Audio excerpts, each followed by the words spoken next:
चातुर्मास का समय चल रहा था। सेठ जी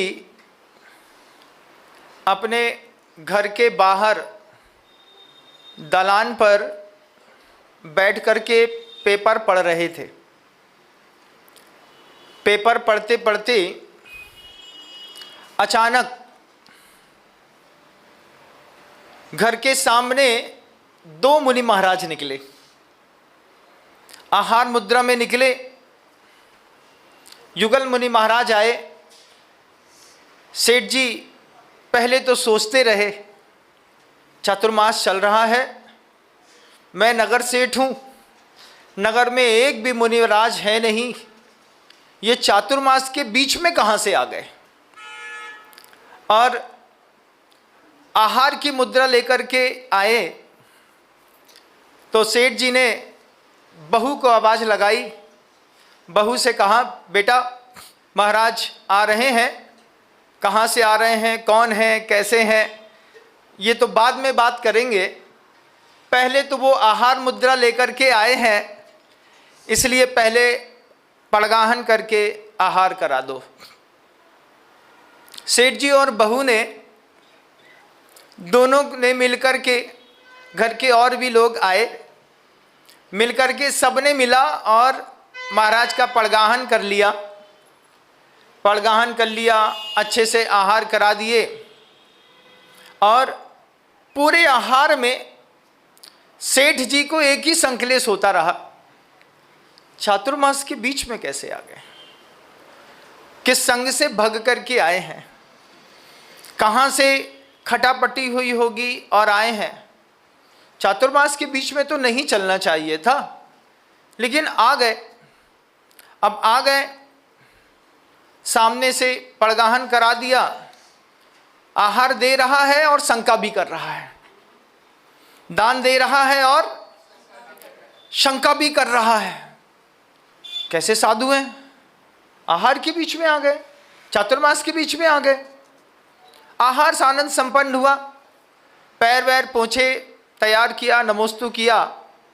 सेठ जी ने ज़्यादा बहुमान नहीं किया।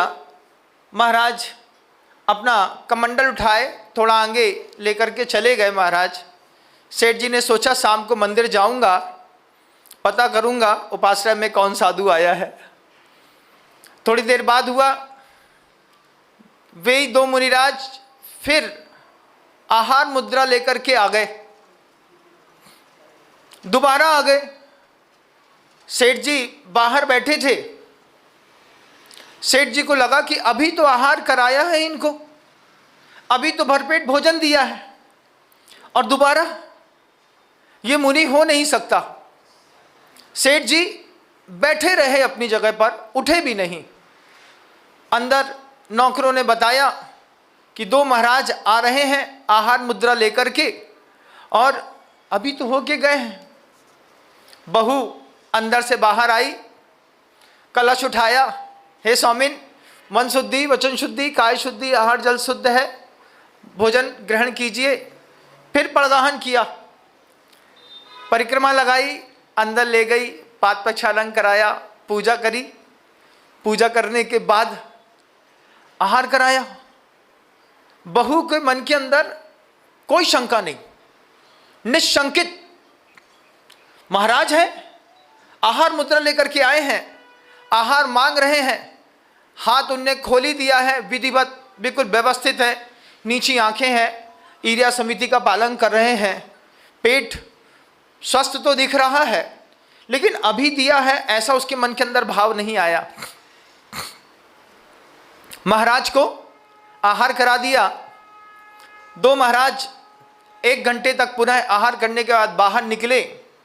सेठ जी बाहर दैलान में बैठे थे, वो उठे तक नहीं। क्या उठना, मुनिचर्या में तो एक ही बार आहार होता है, अभी करके गए और दोबारा करने आ गए। वो गए, सामायिक का समय हुआ, सामायिक के बाद 1:30 बजा होगा। मुनिराज दो पुनः आहारचर्या के लिए आ गए। फिर आ गए। सेठ जी बोलते हैं, कैसा आदमी है, सुबह 9:30 पे आया था, 10:30 तक खाया, 11 बजे आया था, 12 बजे तक खाया और समाई करके उठा और 1:30 बजे फिर आ गया। गजब है। सेठ जी ने तो मन के अंदर वो भावना ही भाली कि ये भ्रष्टाद अपि भ्रष्ट, भ्रष्टों में भी भ्रष्ट है।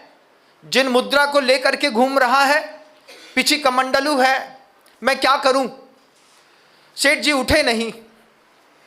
बहू ने 1:30 बजे फिर पड़गाहन किया, हे भगवान, अत्र अत्र अत्र तिष्ठ तिष्ठ तिष्ठ, मन शुद्धि, वचन शुद्धि, काय शुद्धि, आहार जल शुद्ध है।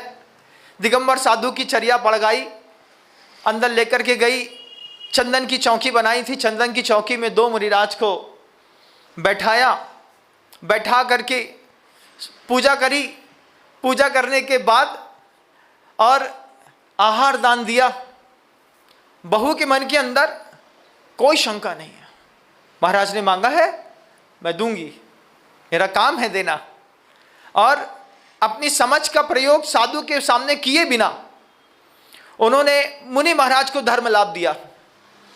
आपको महाराज जो चाहिए है, शावक का घर है, शुद्ध भोजन मिल रहा है, आपको जो चाहिए है आप सब ले लीजिए। मुनि महाराज ने भरपेट, दोनों युगल मुनि महाराज ने आहार ग्रहण किया, मुस्कुराते हुए आशीर्वाद दिया। सेठ जी बाहर बैठे थे।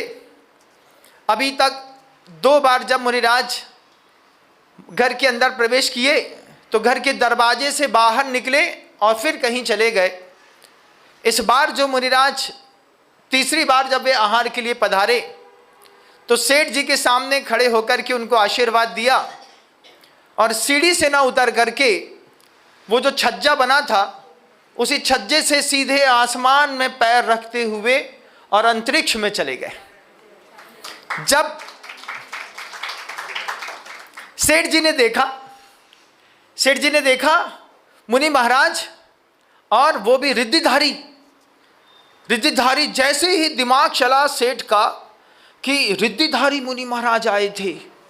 युगल रिद्धिधारी 2-2 करके 6 मुनि महाराज मेरे घर के अंदर आए और 6 मुनिराज को आहार दान दिया। उसमें से 2 मुनिराज को बस मैंने आहार दान दिया, वो भी शंका के साथ। उसके बाद 4 मुनि महाराज के प्रति तो मेरी श्रद्धा ही खत्म हो गई। श्रद्धा कब जगी श्रद्धा? जब मुनि महाराज सीढ़ी से नीचे ना उतर करके उस सेठ के सामने सीधे आकाश में गमन करते हुए आकाश में चले गए, तब सेठ की आंख खुली तो सेठ कहता है, गलती हुई, मैं चूक गया। किस बात से चूक गया? रिद्धिधारी मुनिराज हमारे घर के अंदर आए, मैं चूक गया।